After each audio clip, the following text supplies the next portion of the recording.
Santiago, the CISO from Christiana Care. So, Ani, thank you so much for being here. CSNP, cybersecurity nonprofit, and there is where you can find us, and nonprofit group throughout North America, and I believe India and Africa are chapters as well. We provide free training and education to members and do a lot of different events throughout North America. So that's what CSNP is. That's us on LinkedIn, Instagram, and Twitter, and there's our email and our website. So if you like to volunteer, or if you like to join, or always like to donate and sponsorship, that's how you can do it. Just go to csnp.org and either put in sponsor, donate, join, and volunteer. We'd love to have you as part of the membership in CSNP. And obviously, we can't do these things without sponsors because we are a nonprofit. So we want to do a shout out to our sponsors and thank every one of them. So with that being said, I'm going to turn it over to Maury and let's get started. Thank you so much, Bob. My name is Maury Haber. I'm the Chief Security Officer here at BeyondTrust, and I'll be acting as your host tonight. I am very pleased to have Anahi Santiago here today to have our discussions in a day in the life of a CISO. Anahi, welcome to the panel. Thanks for having me. Let's get started with just who you are. Can you just give us a brief bio of who you are and what you do, and then we'll start getting to know a little bit more about your career and your organization. Sure. So, Anahi Santiago, I am the Chief Information Security Officer for Christiana Care. Christiana Care is the largest health system in Delaware, also serving the 3 neighboring states, so New Jersey, Pennsylvania, and Maryland.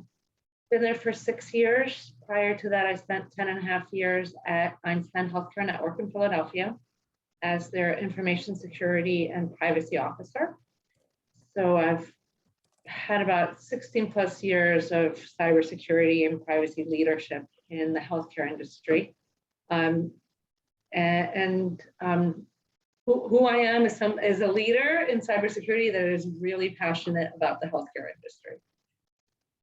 It's interesting. A lot of time in healthcare, especially since healthcare going back that 16 plus years was not as electronic or as computerized as it is today.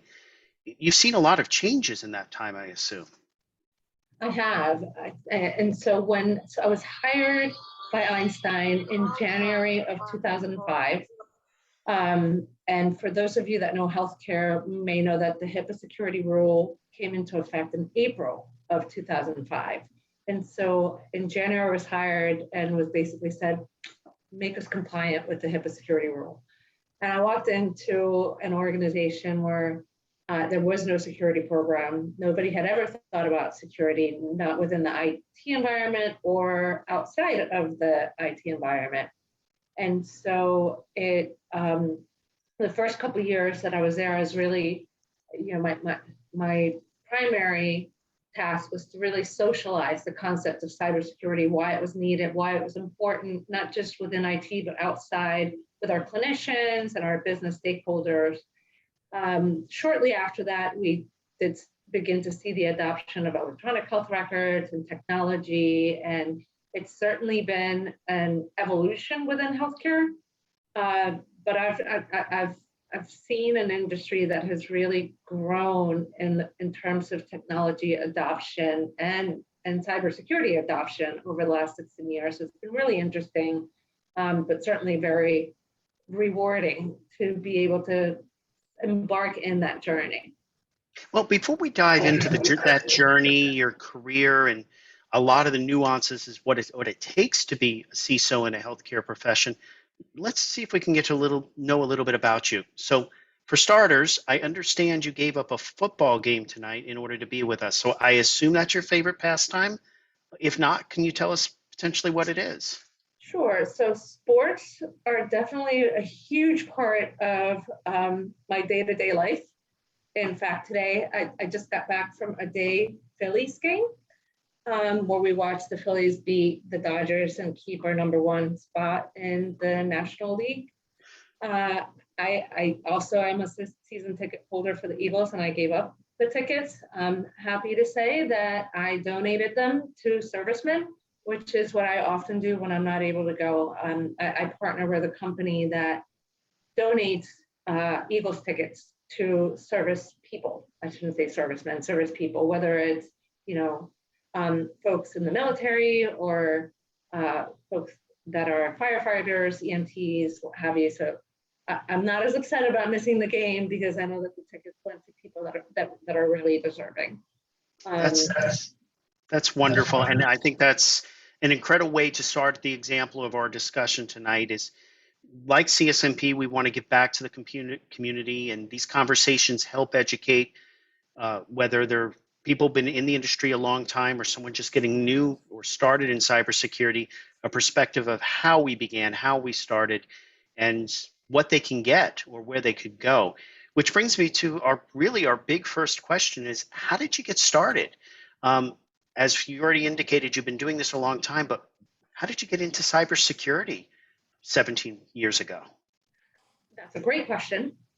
I started as an engineer at a systems and technology company and quickly gravitated to project manager and ultimately became responsible for all of the large multinational infrastructure projects for the company and was a very hands-on project manager.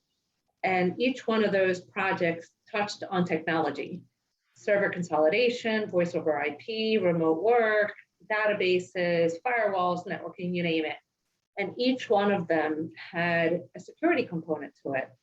And I just became a sponge. I gravitated towards security. I learned through each project as much as I could. And then when it was time for me to move on, I learned of an opportunity to become the first information security officer for Einstein Healthcare Network. And I applied for the position. And to be honest with you, there was nothing in my resume that reflected a job in information security. However, through my knowledge, I was able to get through the interviews and demonstrate that I had the knowledge and was given the job, and the rest is history. I've been doing it ever since. Well, if you could go back in time for a few moments and ask yourself back then, or tell yourself something back then that you know now, what would it be?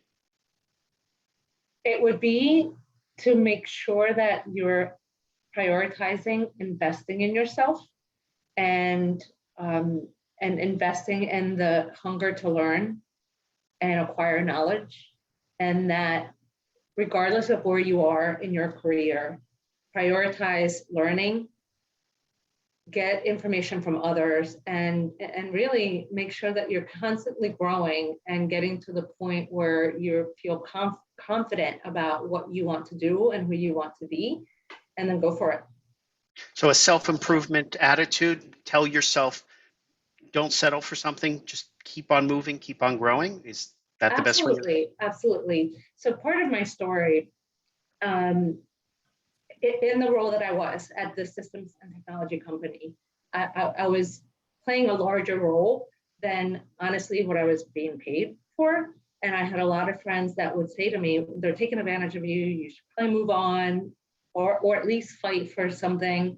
And at the time, I had access to so many professionals that had so much knowledge that I felt that I was getting almost free education, or at least supplementing my salary with the education that I was acquiring. And so for me, that was more important. Getting access to those people and that knowledge was far more important than collecting the paycheck. And so I stuck with it. And I honestly think it paid dividends. That's wonderful. Now, if you took all of that together, what would you say is your biggest accomplishment from all that knowledge, what you did at your previous company and now? What do you think that stands out as your biggest pride that you did?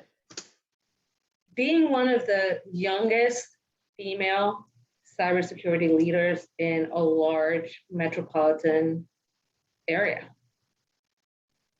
And that is a challenge today as we promote CSNP, diversity, knowledge, inclusion. Can you speak to a little bit of that challenge being a female in this position? So a couple of things, and I actually had this conversation earlier today. I've always been a super confident person who really believed that I could do anything that I set my mind to. And so, although I've had conversations with other female peers around some of the challenges that they've experienced in a workforce environment where perhaps they were not heard or seen as much as they deserved, I never experienced that. And that could be potentially because I'm a charge ahead person and never noticed the potential challenges that were in front of me, or simply just had the fortune of working for organizations where that just was not an issue. But I do want to recognize that as I speak with a lot of my female peers, that this is an issue where perhaps an idea that they bring forward is not acknowledged yet. At times others might bring forward that same idea, and then all of a sudden it's acknowledged. So it is an issue across the industry. But for me, I think the way that I tackle problems and the way that I tackle just the challenges that are put in front of me, I've never really experienced it. Well, it's important. One of the things that we've talked about on this series on a regular basis is that diversity helps us be better cybersecurity professionals, because we see a broader range of ideas and thought processes on an attack vector, resolutions, than being very myopic to only one type of an opinion from one type of person. So we really encourage that diversity so that we understand it from every different angle. Some people might find or understand an attack differently, or a resolution differently, or a sensitivity to a piece of information just based on their background or upbringing that someone else may not. And without that inclusion, you tend to ignore it, or you tend not to even acknowledge it. And that's just really important to understand, that you have to have the attitude, you have to feel like you can get it done in order to be successful, because if you don't, you might end up in a different place. Let's change gears a little bit. You have the role of a CISO, yourself, myself. What are some of the things that you feel have been your best resources along the way to stay successful, to stay ahead of the game, to help build a security profile that makes your organization, a model for others? What are some of those good resources that you look for? So certainly building a strong team that you can rely on, that you can empower to help advance the work that we have to do on a day-to-day. Understanding that as CISOs, our primary role is to enable the business. And so making sure that we are outwardly facing, building relationships, building authenticity and trust, consistency in the role that we do, and then advancing the overall strategic components of the organizations that we work for are I think, what has made us successful. In terms of resources, the community, I spend a lot of time doing networking, making sure that, whether it's organizations like ISAC, which is the information sharing organization for the healthcare industry, or peer groups such as ISACA, InfraGard, the CISO network, among others. Those are fantastic resources to be able to engage and interact with other CISOs, because I think we need to acknowledge that within our own organizations, we are at the top of our field, and there isn't anybody above us that's going to be able to mentor us in the domain of cybersecurity. But we don't know everything. And it's really important to acknowledge that we don't know everything. But we have a lot of peers that are dealing with the same challenges and may have solved for things, or are trying to figure out how to solve for the same things that we are. So interacting with those networking groups is really important, and I believe has been integral to the success of my career. Just being able to tap into my peers as opposed to having to figure things out on my own. I think I agree with you. Having someone to even bounce an idea off of it is incredibly powerful. But if there was one person, whether it was an author, a mentor, what would be, and you don't have to mention their name, what was one person that has helped shape you to who you are today? I honestly cannot say that there is one person, one author, one resource that has shaped me. I mean, my mother. Okay. Which is, you know, I That's a think good probably, answer. I like that. it might be a super cliche-ish, but she, you know, she's a PhD in analytical chemistry. She is a force to be reckoned with. She is the epitome of confidence and charge ahead. And so I believe I've modeled myself as a person that she embodies. So certainly her, but professionally, I can't say that there is one single individual that has really shaped me. I have really pulled and sourced from as many esteemed individuals that I've been able to have access to really help shape who I am. Well, when we think about all of the things that have molded us, family, friends, books, movies, etc., we end up building our own personas. And you are who you are, I am who I am. But we also then sometimes project an aura of, hey, I'm the executive. And when I even speak to my own employees, I sometimes find that I have to debunk things that they think about me or my work or what I do on a daily basis. And some of them I just shake my head as to, how did you even come up with that's something I do? In your field, your profession, working in healthcare, is there something that you end up having to debunk or constantly explain about yourself, your profession, that people regularly misunderstand? Yes, I think a lot of people view information security professionals as the place where things get stopped. We might be viewed as the agents of no. And so often the interactions when we bring up security is, you're gonna tell me that I can't do X, or you're blocking me from being able to do my job. And so I'm often having to remind folks that our job isn't to take on risk or assume risk.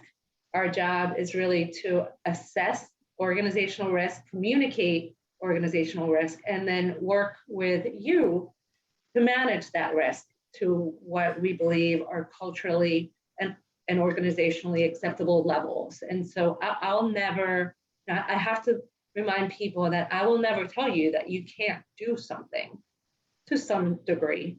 But I will never tell you that you can't buy this piece of technology. What I will talk to you about is the risks that technology or that relationship might bring to the organization. We'll have a dialogue about it, and then you will make a decision about whether the risk-reward ratio makes sense or not. So I think that's the biggest misconception, is that our roles are to just prevent people from doing things, because that's not the case. Right? Our roles are to enable the business with risk management in mind. I think that's clear, except for the one thing is, don't click on that link or open that attachment. True. Yes, I think that's the only time we do say no. I hope that's the only time we say no. Well, we technically don't stop them, right? Like we don't necessarily prevent them from clicking on the link. We just advise them not to click on the link. And yes, to some degree, we might block the websites that those links go to. But it's a balance. Right, but we're still telling them, if you open that, you will infect your machine and you could take down the whole network. So we're still telling them the risk. Yes, exactly. Right. For all of the audience, if you want to open the chat window and ask a question of Anahi or myself, just post them in the chat window and send it to host and panelists. We'll start addressing those in a moment, and hopefully you have some really good thoughts that you want to learn more about what it takes to be a CISO in a day in the life. Anahi, we're going to switch back to the personal side again, because I like to keep it, in different directions and not get into a rut. Let's start with you, your morning. What is your daily routine like? I feel like this is it. I'm just talking to all day long. Okay. No, I mean, kidding aside, not kidding aside, I wake up in the morning, depending on the time of the year. I might go for a run before I start my day. If it's, towards the winter days where it's dark, then I'll do the run in the evening. But I did not share this, but I'm an avid runner. I like to run marathons, half marathons. I miss racing. I really miss racing. I generally, most days have my first day, like my first meetings are with the other leaders within our IT organization, just to connect, catch up, see what the day looks like. Are there things that we need to discuss? I find that to be an incredibly productive start to the day, because we're not only talking about work, we're also talking about personal things. And that makes such a difference now that we're all in this sort of disconnected world, to still be able to have personal connections with the people that we work with day in and day out. From there on, I will be honest, it is this. I am just staring at a computer and a camera all day long, praying that I can get a minute for water or a bite to eat. And then in the evenings, at times I may go for a run. I do have a couple of days where I mentor a couple of women, so I carve out some time after work to just spend an hour with them, talking about their days, their challenges, our personal lives, and then I might go out to dinner. I might go to a game. I might watch a game. I spend some time with my husband, because even though he and I are both home, our days are so busy that we actually don't spend a lot of time talking to each other during the day. It's, I guess, a blessing in disguise in terms of, when you're 24. Bob and I are going to agree with you on that. Yeah. So, we don't feel like we're in the same house together. But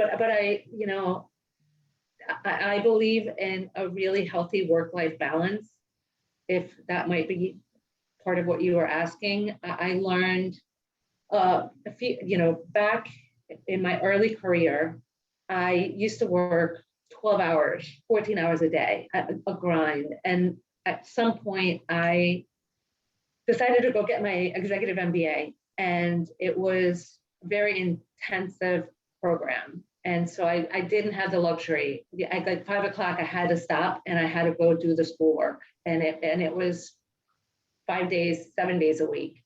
And what I realized is that nobody noticed, nobody complained that I wasn't effective or doing the job. And so once I graduated, I made a concerted decision to not work that hard and to really keep a healthy work-life balance. And so my days, when I'm at work, I'm at work. And then once I shut off, I either like to do things like mentor, or like to do things like sports and eating and running and hanging out with my husband. So you hit the topic exactly where I want to go. So take that perspective today. What changed due to COVID compared to where you were before? I have to be far more deliberate about that break. When pre-COVID, so when I was at Einstein, which is where I met my husband, he would drive to and from work, and I would just be on my device, still working. And there wasn't sort of a transition period. When I moved to Christiana, I'm in Philly, so it's a 45 to an hour commute. And that commute was filled with sports talk radio and a transition time, a time to just sort of decompress. So by the time I got home, like work was done. And that's a little bit different now that I'm home all the time. And so I really do have to shut the laptop and try to take my work hat off and transition quicker, but more deliberately, as opposed to the wanting to grab the phone and just see if there's one more email that might have come through. And so just really being very deliberate about that break. That work-life balance is so important because otherwise it'll consume you. And then I hear many of my peers, and I'm sure you do, I didn't sleep last night because you are worried about that one more email or that one more thing that has to be taken care of. And that's just not a healthy way to succeed in this profession. We have a whole mess of really cool questions coming in. I'm going to divert from the normal talk track because some of these I think you're uniquely qualified to answer, and your opinion would be insightful. The first one is it unrealistic to pivot to cybersecurity with no experience? Like if you were in project management or education, is it realistic to be able to enter cyber even after years of experience and start a new career? No, absolutely not. As many of you may know, cybersecurity is a negative unemployment industry. Way more jobs than people qualified to do them. And so I'm a great example of somebody that pivoted from project management to not only information security, but a leader in information security, building and running a program. I didn't even go from analyst, engineer, architect, manager, director. I went from project manager to information security officer. But I did that because I invested the time to acquire the knowledge to be proficient enough and confident enough to get the job. You can do it. My director of information security used to be a math teacher. So it's doable. And I know I have a peer that used to be in the psychology space. So, and I have peers that have been, they were accountants, economists. So none of us really in our roles started, I shouldn't say none of us, most of us did not start as cybersecurity professionals because that didn't even exist. When I went to college, I'm going to date myself, but I had the first Macintosh with a hard drive. So, like, I'm with you. I'm with you. Don't worry. Internet wasn't even a thing. So we've all had to reinvent ourselves and recognize that now this is a more thriving field.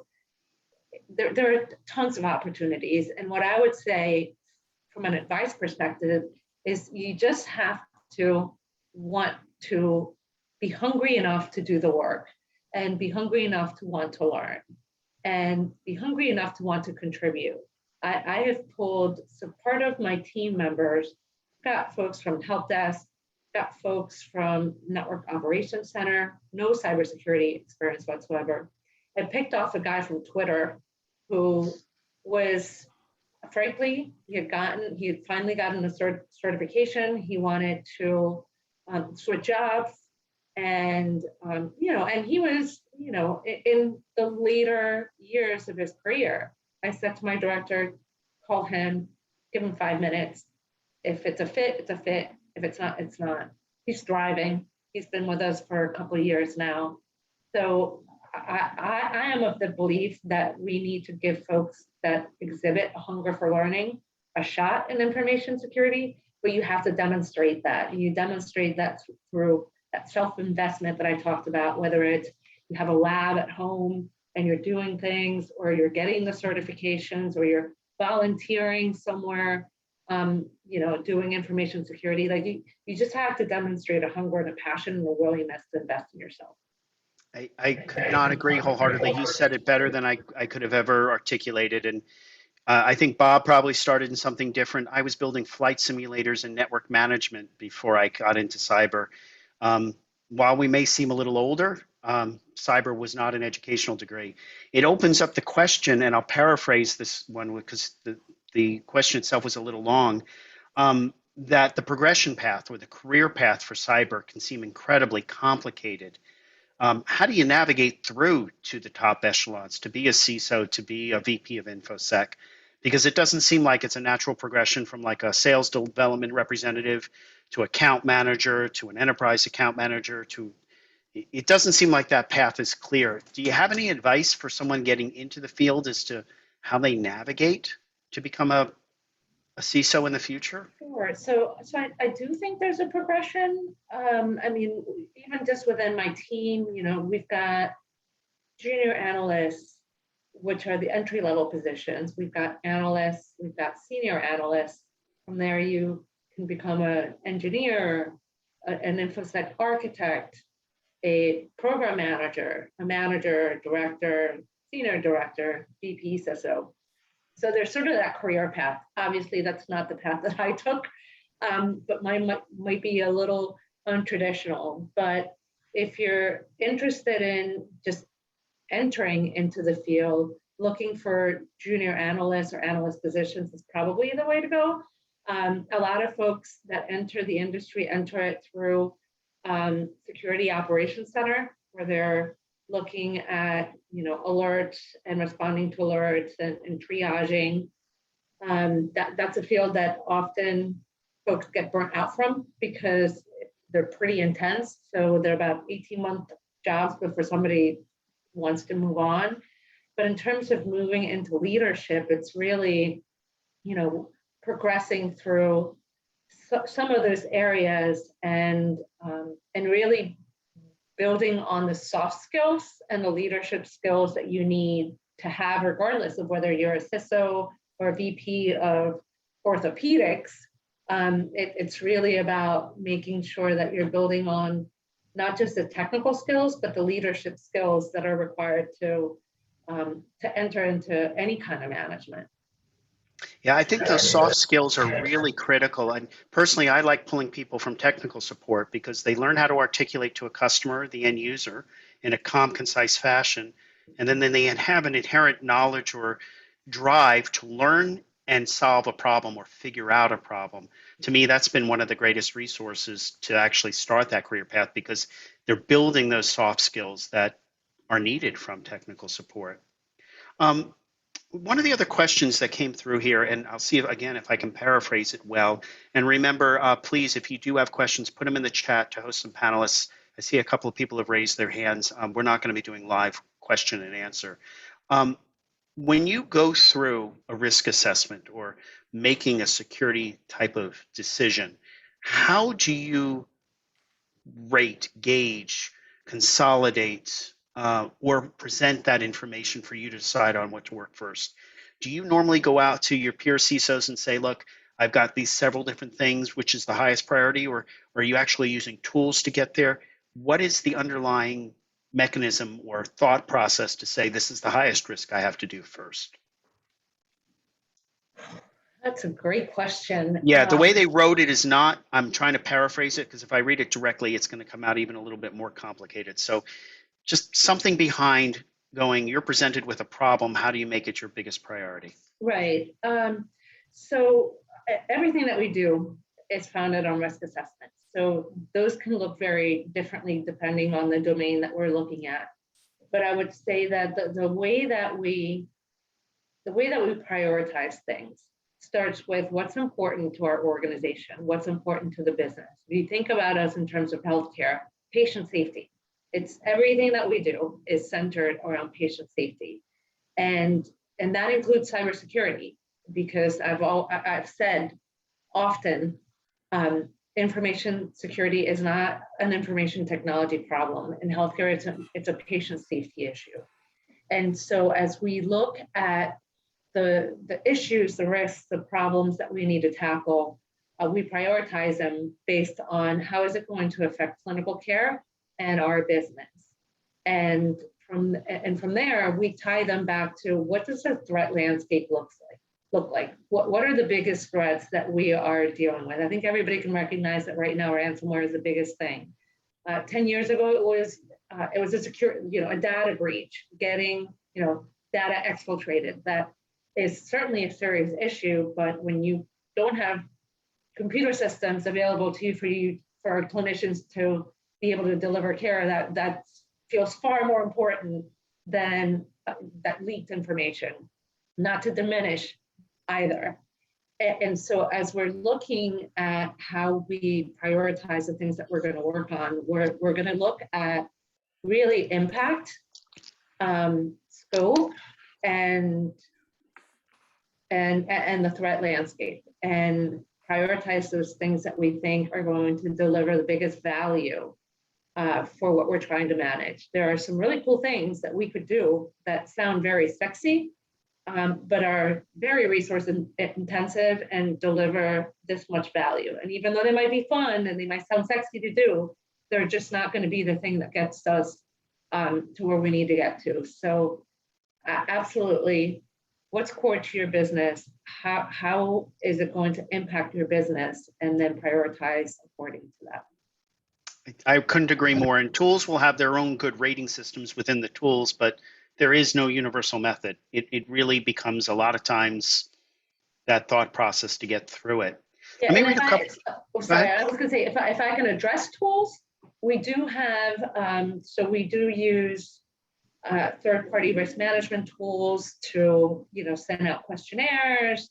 There are the continuous monitoring tools that look at third parties and score them. But we still use SharePoint for our risk register, even though there are GRC tools that are out there. And, when you talk about prioritization, a GRC tool is something that we've wanted to do for a really long time, yet there are other things that just keep jumping in front of it because they are just more the risk reward things. So yes, we leverage tools, but in this discussion, I can recognize that even some of those tools have taken a backseat because of some of the more emergent threat mitigating technologies that we needed to implement first. It is a never-ending battle. We do have an interesting question here, and I'll read it verbatim because I think they articulated it very well. Due to the high stress and burnout that CISOs can face, the average tenure for a CISO is roughly 18 to 26 months. I don't know if that stat's accurate. What are some of the things you can manage this stress and prevent burnout? And you've already talked about that work-life separation, but any other recommendations to prevent burnout? Certainly the work-life balance. Make sure that you're working for an organization that isn't adding to your burnout. And what I mean by that is, if at all possible, work for an organization that prioritizes cybersecurity and is giving you the resources, both people, process, technology, culture, to help you be effective in your job. I've heard of many CISOs that are just fighting uphill each and every day. That's a really difficult place to be and a really difficult way to be successful. There are no shortage of CISO roles out there. I get a call almost every week about a new CISO role. So feel empowered if you don't feel like you're being successful in your organization to look for an organization that is more conducive and more supportive of cybersecurity. Work-life balance, and work with your peers. I mean, collaborate. Don't feel like you're in a bubble and working within, your own capacity. Really reach out to others around you that are working through the same challenges, because if you know that other people are feeling the same way that you are, it just feels better about where you are. You don't perhaps feel as desolate as you might otherwise feel. But I will say that I've heard that statistic often, yet I don't really know CISOs that bounce from job to job every 18 months. I will acknowledge that I have a very extensive network of CISOs across the country, not just in healthcare, but in other industries. And I just don't know of any that every 18 months they're moving from one place to another. So I don't know where that statistic comes from, but I have a hard time buying it. I'm in agreement with you. My peer network of CISOs across a wide variety of verticals, some of them have been there just as long as you and I have. I mean, I've been in this job 17 years, granted only a CISO for the last 4, but that's still 4 years. But I would assume there are some that just literally shop around, burn out, shop around, and they're not in either of our circles. I just don't know. I just don't know how you can be an effective CISO. Like, you can't, when you walk into an organization, it takes you far more than 18 months to get going and to really, establish a program that can be successful and sustainable. So I think those CISOs come in, they get the glory and they bounce out, but they're not effective CISOs. Or they may be. I don't want to actually offend anybody, but I just No, I don't. I don't think it will be. My boss actually has a word for it, and I don't mind. He calls them fake CISOs. Okay. Right? They're in there with a hammer. They think they can get it done. They end up burning a lot of bridges, getting angry, take their exit package, and leave. And that's not what this job is about. But the next question actually lines with that, whether this is controversial or not.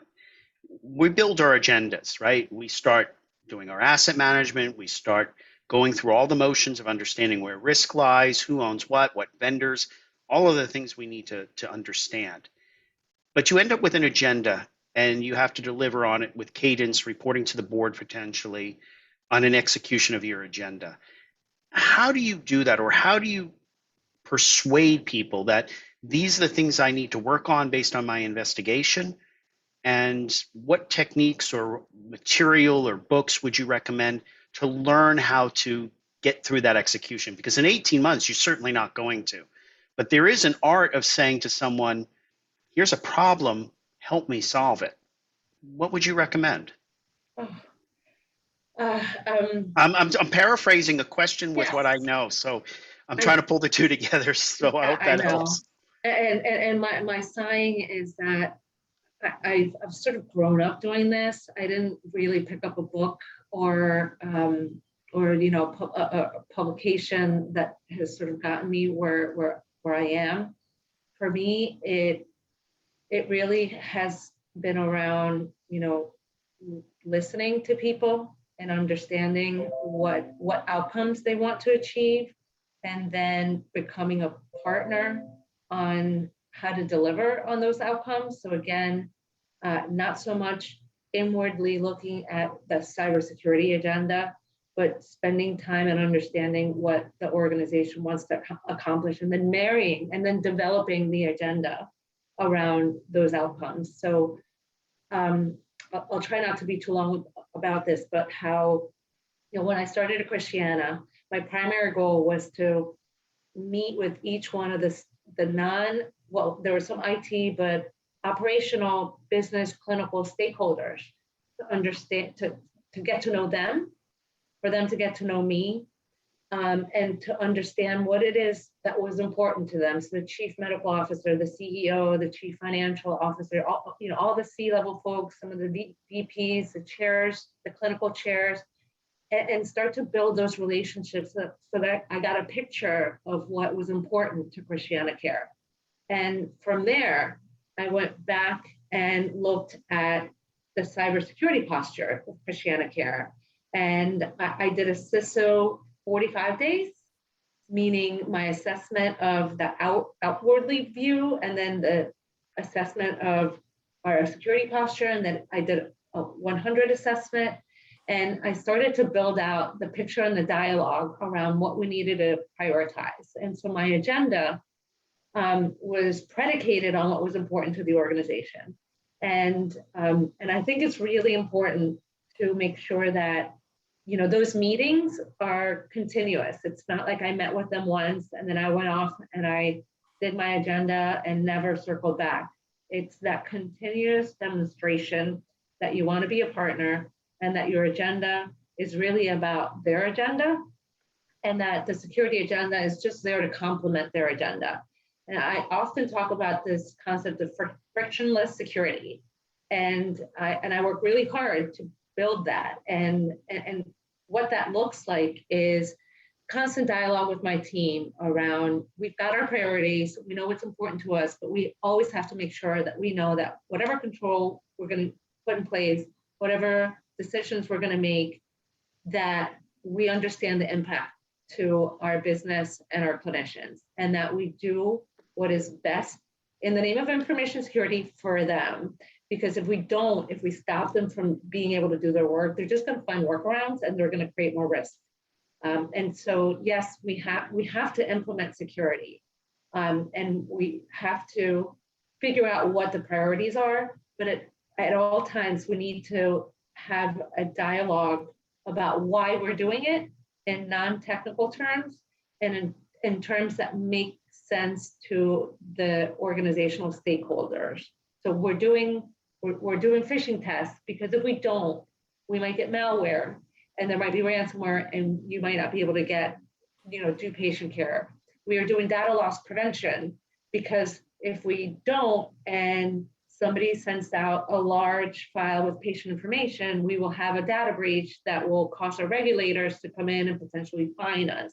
And it will make our patients lose trust in us. So there's always a why to why we're doing things. And so, although I don't have a book, I would say that just make sure that you're thinking through the agenda and aligning the agenda to the organizational agenda. Well, I'm going to go on a quick tangent and I'm going to loop back to that last sentence. So, given everything we're going on, do you prefer to work in the office or do you prefer to work remote, or is it a balance? I'm an extrovert. I mean, like, I am a off the cliff extrovert. And so for me, although I don't miss the commute of driving to Delaware every day, I miss the people. I miss the interactions. And before COVID, I would do 2 to 3 days at home, and or 2 to 3 days in the office, or 4 days in the office, 1 at home, depending on what was going on. I'd like to get back to what that looked like, and that schedule was based on just what was on my plate and what was on the schedule. But I never thought I could work from home 100%, and I've done it, but I don't enjoy it. Okay, so let me loop this back to your agenda question that we just had. So now we're working from home mostly. You have to get your agenda done. You have to educate. You have to stay in front of people. How do you efficiently train, discuss, and get your goals accomplished now that we are at home? And it's not necessarily the CISO's personality. Most CISOs that I know are extroverts. Yeah, we have a couple of ambiverts which switch back and forth, but how do you efficiently get this across through Zoom meetings and the like? It's harder, for sure. And, I think what we've lost are those informal discussions that happen in the hallway. They happen, before the meeting gets started in the conference room, or after the meeting ends. And those are really valuable conversations that have gone by the wayside. And so how I've been able to overcome some of that is to try and reach out and have informal meetings with no agenda, with some of the folks that are what I would call influencers across the organization, and build those connections, although over Zoom, still outside of a normal day-to-day meeting agenda. And so that might be, hey, got 10 minutes to just talk, and 15 minutes, and 10 of those meetings are just, how are your kids doing? What's going on? What is happening on the floors? I can't walk the floors anymore in the hospital. I mean, I could, but I don't. But if I were to walk the floors, what would I see? What do you need? And what do you need is a really important question, and it's super powerful. When you ask somebody that, it really just demonstrates that you're there to listen and to help. And so it's time consuming, but I think it's really important and necessary to ensure that as we're all in this world of computers, that we're still carving out a little bit of time to have the informal dialogue that just isn't happening. As far as training, we've just looked at every mechanism. We send out emails. We've got, obviously the phishing thing. We publish once a month. We created an online newsletter. So once a month, there's the CISO topic of the month, where I'll be honest with you, I don't write it. My director does. And then I just look at it and go, yeah, that looks awesome. Go for it. So I get the credit, but he does all the work. But really just looking at every mechanism to be able to get training and the word out there. So I'm going to spin that into one of the other questions that's out here. It's not only training to other technical staff. In the healthcare profession, how do you get that information out to the medical community, doctors, nurses, practitioners, so that they understand it as well now that we're working remote? So everything that I just shared, when I was answering that question, I wasn't thinking about the IT teams. I was thinking about what we do for the organization. So the physicians, the doctors, the nurses, the therapists, the finance people. Those are the people, when I talk about, the CISO newsletter of the month, when I talk about these informal meetings, I'm talking more about outside of IT. IT, we talk almost every day. Like, we're on project meetings, we've got, huddles, we've got leadership meetings. Like, IT, actually, we're so connected that I don't find that to be where the gaps are. It's outside of the IT organization that I feel like I have to be way more deliberate about retaining connections that could have been lost if I had not been deliberate about keeping them. All right, so let's switch back to 2 more personal questions, and then we'll wrap it up. So you're doing this conversation with myself and Bob tonight, and CISOs generally tend to develop a public persona or brand. It's one way of us communicating our knowledge, our strength to the company, but also sharing it with others. We have a lot of people I've a lot more questions tonight than I have ever seen come through. A lot of people appear to be, based on these questions, new to the cybersecurity industry. How would you recommend to any of these individuals that want to grow into a career how to build their public persona as recommendations, and then things that they should probably not ever do? Any advice? Wow, what a great question. So I, in terms of your public persona, I always be yourself. Demonstrate passion if you have it. If you don't, fake it. But hopefully you have it. I think that demonstrate passion in the field, demonstrate a commitment. I do believe that social media is very powerful, so be active out there, share thought leadership, engage in thought leadership, whether it's Twitter or LinkedIn. I think Facebook is probably not I don't really do work things on Facebook. But things to stay away from: negativity, bullying, putting down somebody else, online arguing, just things that aren't adding value. So be very deliberate about creating value for the industry and being a servant to the industry. And that I know that's a weird word to use, but I really, I've built my brand by being a contributor to the industry, by constantly promoting those within the industry, not just healthcare, but just cybersecurity as a whole, mentoring where I can. I just had somebody hit me up on LinkedIn earlier today, just asking if he could have 2 mentorship sessions with me. This isn't somebody that I actively mentor. It's just somebody that wants my help. And of course, the answer is yes. I will devote my time. And so I really do believe you build your online brand by being a contributor and staying positive, adding value, not detracting from it by bashing or any of those other things that lead to negativity. We have enough toxicity in cybersecurity from threat actors, from ransomware and everything else. We have to be the positive people supporting each other against those threats, not bashing someone that wants to be in the field or is trying to help in their own way. I couldn't have, again, it's amazing advice. And to wrap it up, what would be your best advice that you could give any of our listeners today, starting a career, maturing in their career, handling any type of diversity problems that they may have? We have to be realistic. They do exist out there. What would you be your best departing words for them? Yeah, and let me add to that. One thing that keeps coming up and came up again tonight is the imposter syndrome.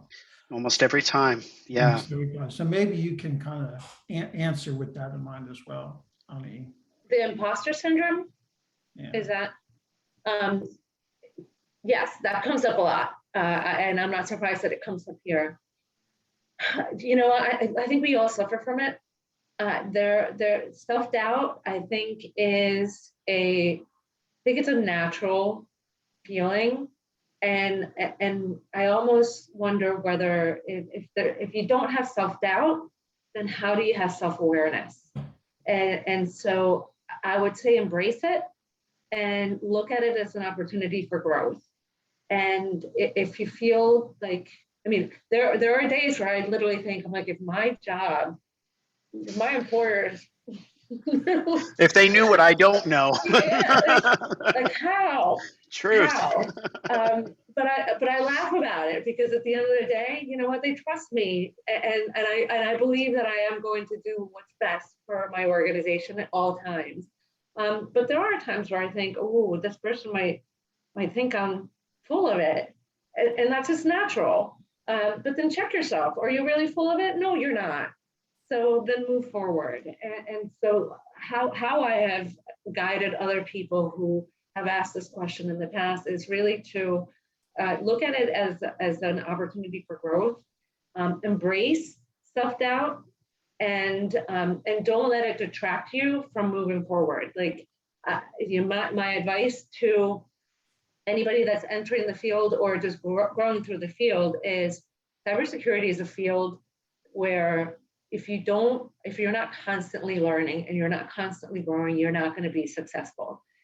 So if you're in this field and that's not who you want to be, then you're probably in the wrong field.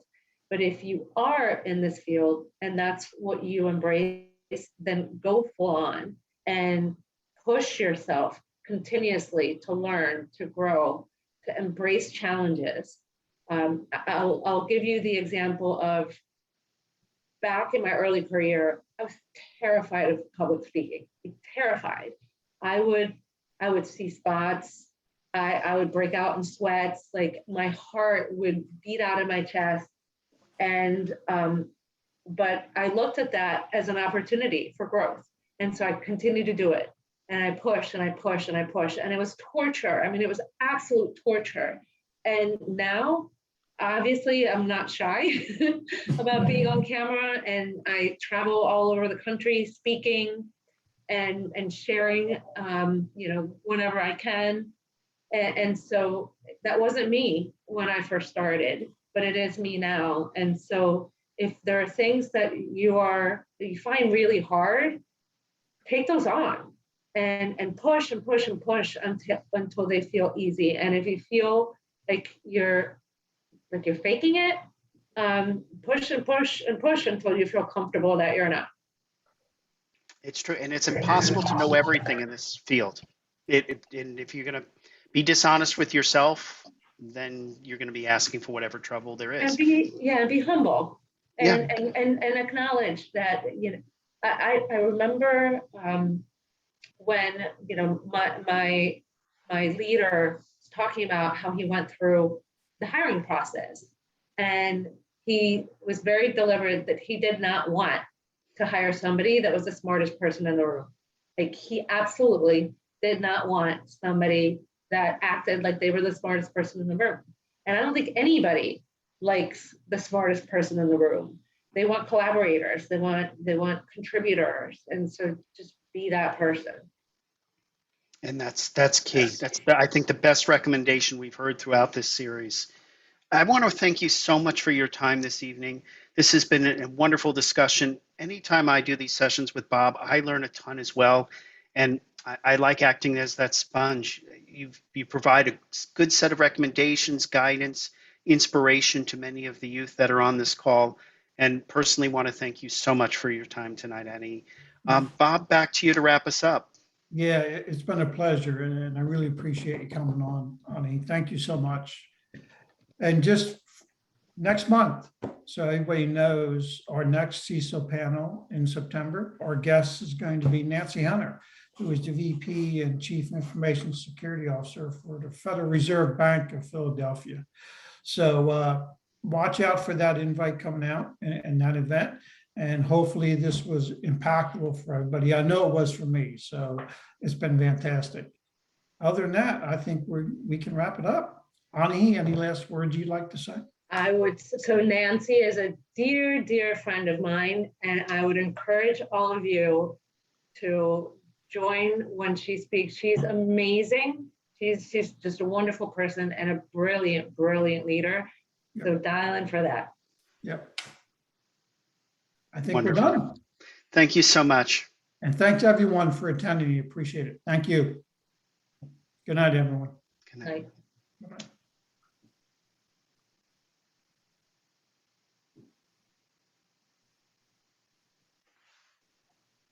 Is that a wrap? That's a wrap. Hold on. He exited, but he didn't hit stop. So, Ani, I know we're in the, hold on, let me hit that. Let me stop the